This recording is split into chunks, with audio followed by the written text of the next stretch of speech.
our military academy at West Point. For almost 160 years, its graduates have been trained rigorously and instilled with the highest standards of honor, duty, and loyalty.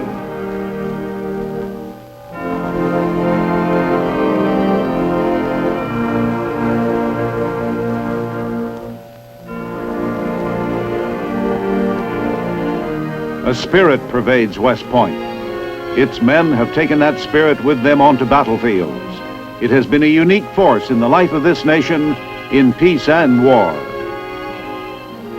This West Point spirit came into being almost entirely by the efforts of one man, SYLVANUS Thayer, yet his greatness is little recognized by his fellow Americans. At the Point, he is known as the father of the military academy. Why this title? Who was SYLVANUS Thayer?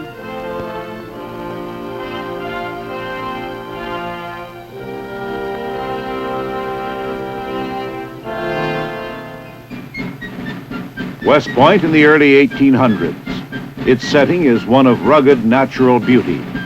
However, the young academy is barely existing, weak, badly organized, much criticized, as a retreat for pampered sons of the rich, most of whom were not even present when Major Thayer was appointed the new superintendent.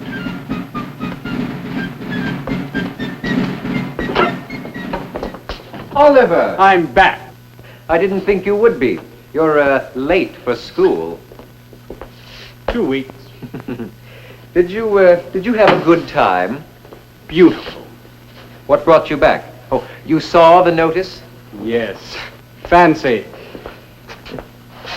The superintendent of the United States Military Academy places a public notice in a newspaper advertising for the return of his students. Well, it's original, I must say. Oh, he's original, this Thayer. Have you seen the new regulations? No, tell me. I do hope he intends to rid the Academy of some of the ill-bred types we had to suffer last year. Some of them cannot even read or write, to say nothing of the manner of their speech. You needn't worry about them. Anyone without the ability to read or write cannot be a cadet any longer. But there is one thing you're not going to like. Oh? No cadet shall be allowed to have a waiter, horse, or dog. I wonder if that means a valet as well. I'm quite sure. It's ridiculous. What will you do? If you keep your horse, you must keep Johnson as well, but you can keep neither. Thayer has appointed a commandant of cadets in charge of discipline, and already there have been several expulsions. I'm really concerned, Oliver. Something must be done. I shall notify Father at once. I still cannot understand why my son should not live in his accustomed manner here at your school. My good sir, this is not an ordinary school. I am superintendent of an institution for turning out men who can be trusted with the security of the nation. Surely my son can be so entrusted. He has not shown this. There are certain requirements now for all cadets. Your son has not been able to guide his affairs and conduct according to the regulations. I am sorry. You know I have quite some influence in Washington.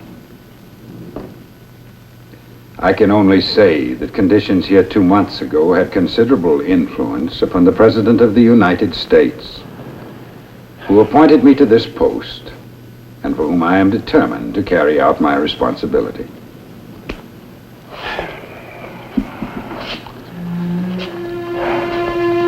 Superintendent Thayer's insistence upon discipline and subordination to military authority was essential to his reorganization of the academy.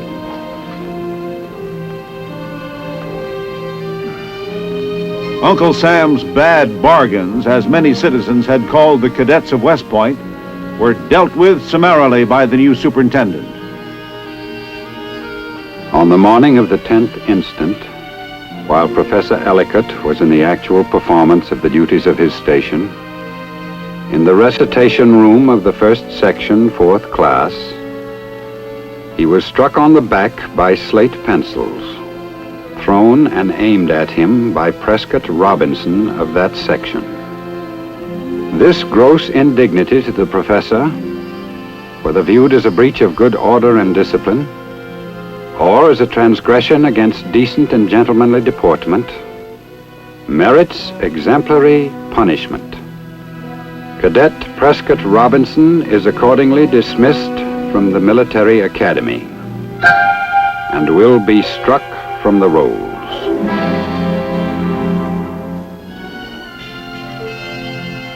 In the first months of his administration, cadets became accustomed to Thayer's strict programming of the day's routine, a way of training that continues at the academy to this day. Dear brother, it was my intention to have written to you before, but I have not had 1 minute of time to spare. Mama wished to know all about the regulations here. I will give you a short account of them. At daylight in the morning, we are called up by the drum beating in the barracks. We must be up in a minute to answer to our names, or else be reported and have to sweep about 2 hours.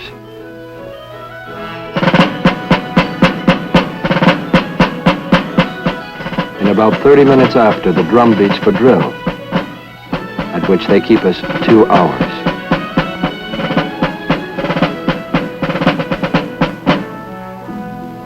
Then form and go to breakfast. At 8 o'clock, go to recite. Dismissed at 11. At 12, go to recite French. At 1, dinner. At 4, drill again, 2 hours as before, then supper. At 9 p.m., the roll is called again.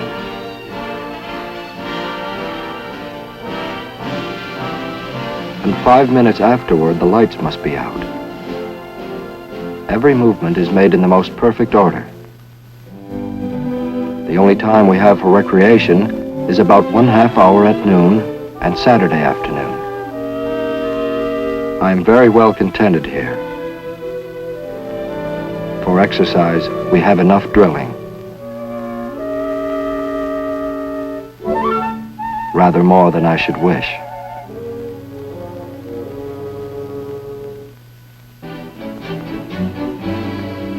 A practical man as well as a high-minded educator, Thayer found ways of knowing each of his students. Determined to rid the academy of favoritism and to build character, he introduced a system by which all cadets were limited to the same amount of money for clothing, books, and other expenses. Sir, I'm much in need of shirts. I take it for granted you are. You would not have presented this order. But you are in debt. But, sir, I'm almost destitute. I've only one shirt to my name. Well, Mr. Dewey, I would suggest that you wear that shirt until you are out of debt. Yes, sir. Good day, Mr. Dewey.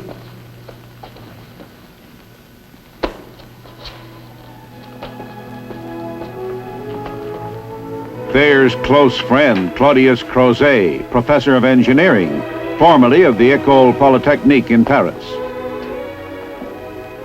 You are not making yourself as popular as your predecessor. I am far more concerned with making good officers than with making myself popular. Making good officers to Thayer meant cultivating their brains plus their capacity to use them. For this part of his work, Thayer was intellectually and by experience excellently prepared. He had graduated from Dartmouth with highest honors, afterward from West Point. He had seen action in the War of 1812 as an engineer officer. Soon after, he asked to be sent to Europe. His chief interest, the greatest military figure of the time, Napoleon Bonaparte.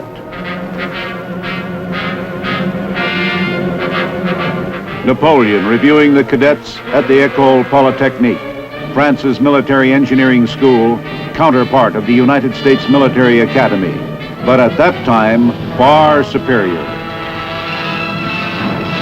1815, as Thayer set sail from America, Napoleon was engaged in his last fateful campaign.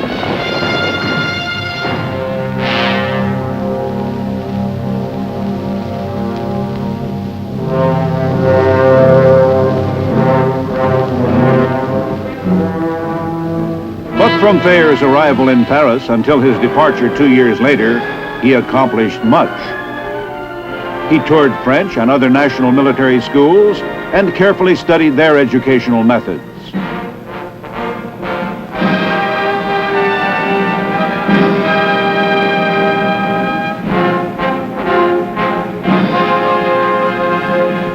During his journeys, he collected over 1,000 valuable books on military science and engineering. France, in particular, proved to be a storehouse of information.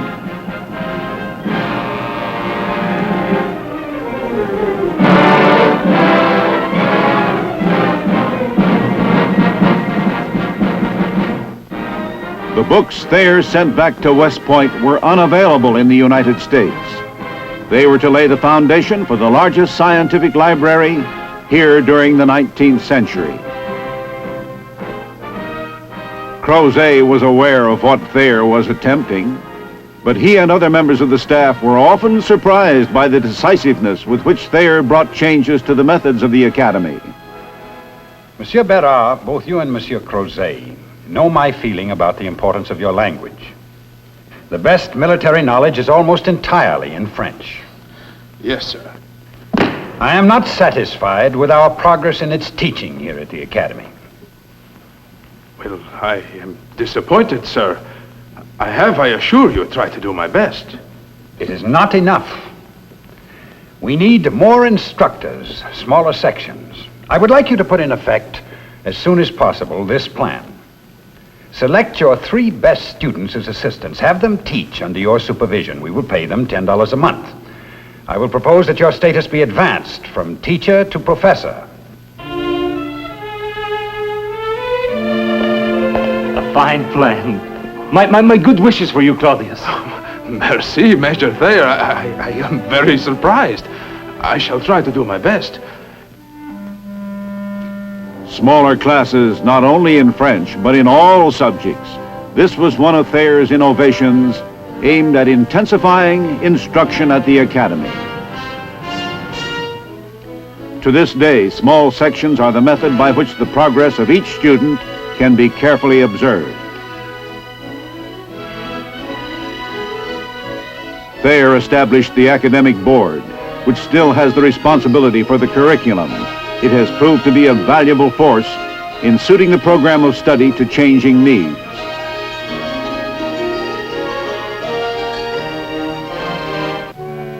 Thayer's vision was the military officer thoroughly educated, knowledgeable in many areas of human thought and endeavor. The library at West Point today is one of the oldest buildings of the Academy, a symbol of Thayer's effort to enrich the background and extend the horizons of his cadets.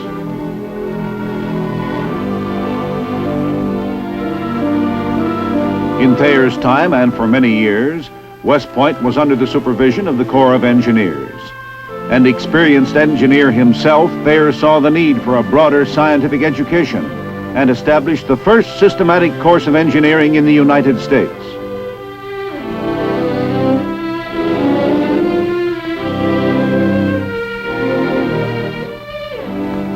While most colleges offered courses in the liberal arts, the Academy became the only school preparing men to be engineers on a professional level. Men trained here were much in demand for teaching in other colleges and for civilian engineering posts, and West Point became well known for intense concentration of effort and thoroughness.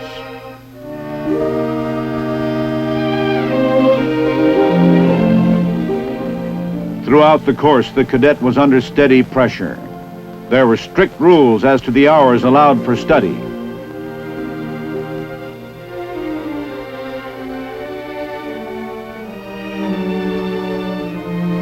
and there were sometimes violations.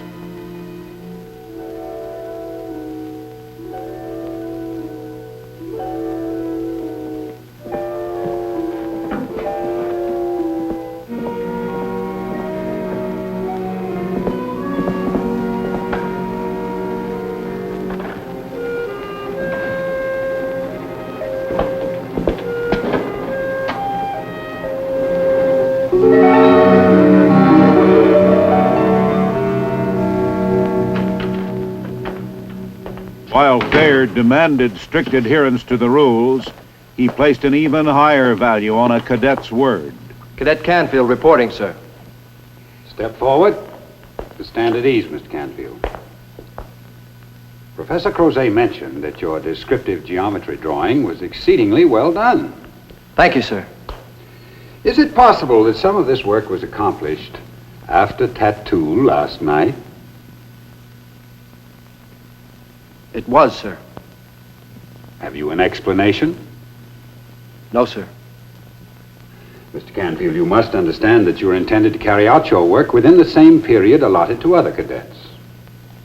Yes, sir. When you leave my office, please report yourself to the Commandant of Cadets for punishment. Yes, sir. That will be all.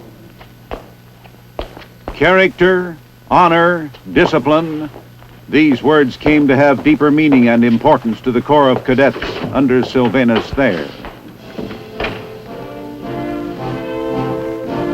Many are the features of life at West Point today, touched by his conception of the moral and ethical values of the professional military man. An outstanding example is the Honor Committee. Through its own cadets, the Corps zealously guards its code of honor, insisting upon utter truthfulness from all members. This is not merely a matter of pride in truth for its own sake, but an absolute necessity. An untruthful officer cannot be trusted with the lives of his fellow men. The code of honor at West Point has become its most priceless heritage. It is difficult to estimate how much our nation owes to Thayer for this alone. Regulations have changed much since his time, but the quality of purposefulness, of accuracy in all activities, can be traced to Thayer.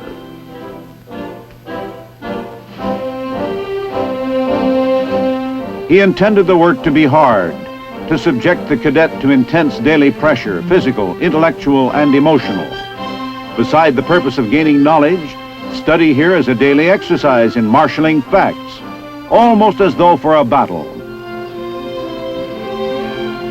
With a limited amount of time, a cadet must prepare to do as well as he can to meet the situations of the following day. This was Thayer's concept of training the military leader.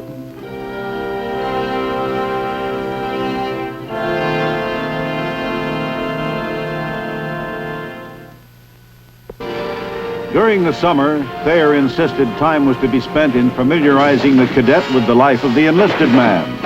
Without experience in this role, a cadet could not fully understand his role as an officer. The influence at West Point almost amounts to a presence. He is here honored, a symbol of the Academy's ideals. Today, as well as during his years of glorious achievement, years in which his influence began to extend far beyond the confines of these grounds. Sylvanus Thayer, in his middle years, is impressive, dignified, head of an academy with a national and worldwide reputation. And in the years to come, he is to have a profound influence on the course of his country's growth and progress.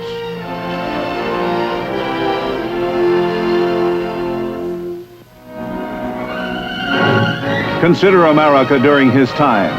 The West, raw, unexplored, unmapped.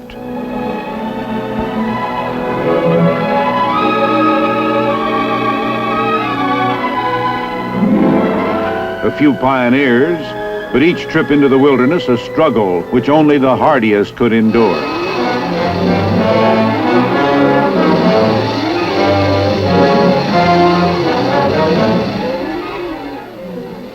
Meanwhile, young cadets, ready to meet the physical as well as the intellectual challenge, were being introduced to civil engineering, mathematics, physics, geology, mineralogy, and so on. West Point, foremost engineering school of the nation at this time, was to provide the brains and skill for opening the American West.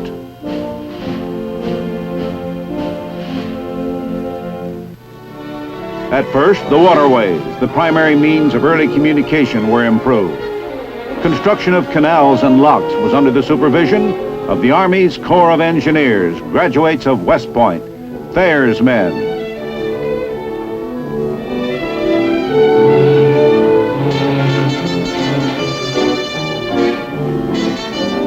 Then in small groups, Thayer's men were sent out by the Army with the mission of finding routes for future railroads.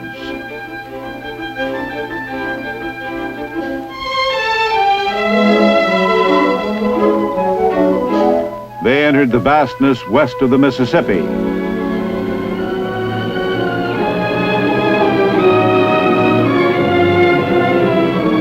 Traveling thousands of miles, these tiny units laid out paths for practically all the great transcontinental railways.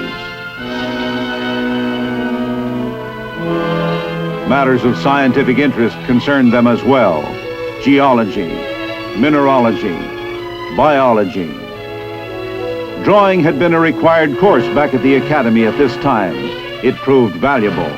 As artists, as well as reporters, they were able to return with excellent records of what could be expected: the edible, the dangerous.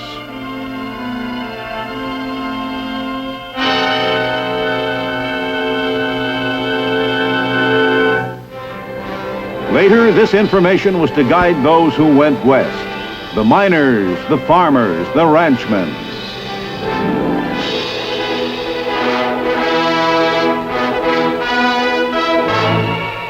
They made friendly contacts with the American Indian, and their detailed reports of the various tribes were to provide a basis for future understanding. Reporting an Indian prayer ceremony, Thayer's men reveal their human side, curious but at a respectful distance.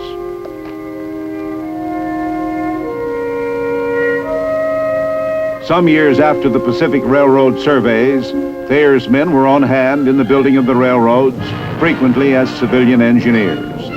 This extraordinarily difficult and rapid construction was dependent upon a nucleus of talent that could be found nowhere else in the world.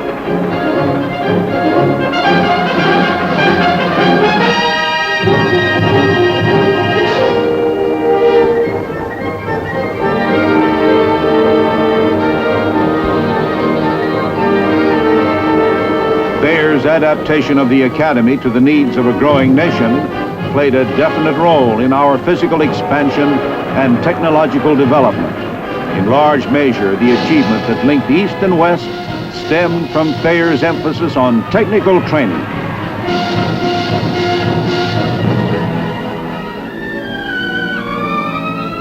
In later years, from the building of the Panama Canal and until this day, the tradition of Army engineering has continued.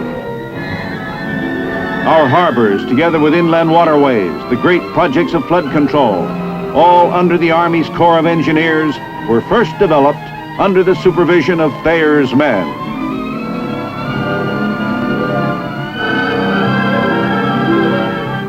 Our scientific and technical skill was harnessed and organized, and the monuments remain. Sylvanus Thayer can not only be called the father of the military academy, but the father of technological education in America.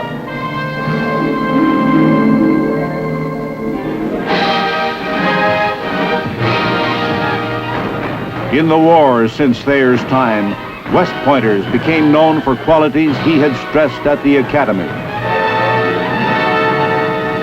During the Mexican War, his graduates achieved a brilliant record.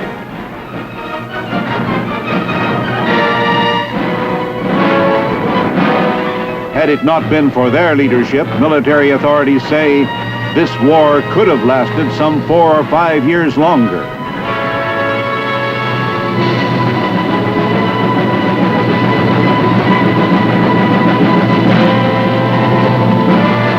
During the war between the states, West Pointers were prominent in the leadership of both sides.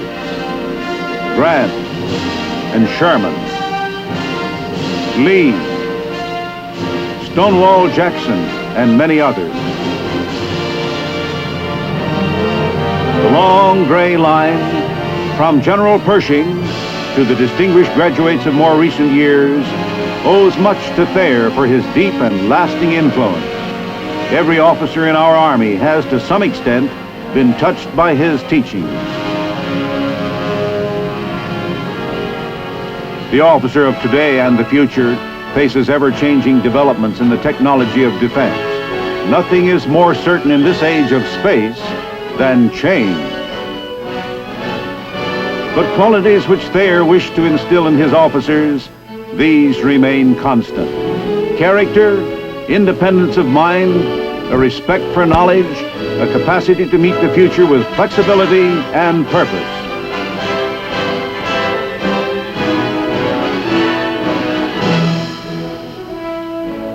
Each year at graduation time, West Pointers gather to honor Sylvanus Thayer.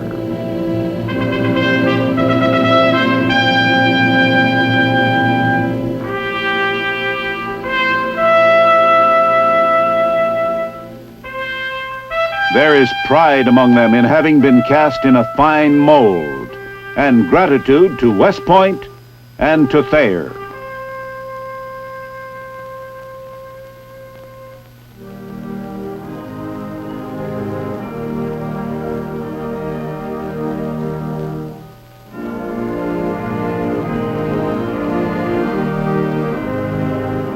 For all Americans, there is greatness in the symbol that he has become for our times. He saw that determination to defend this land is not enough. Knowledge and training, the full education of the professional soldier, the engineer, and for that matter, every American. This is the source of our strength as our country faces the future.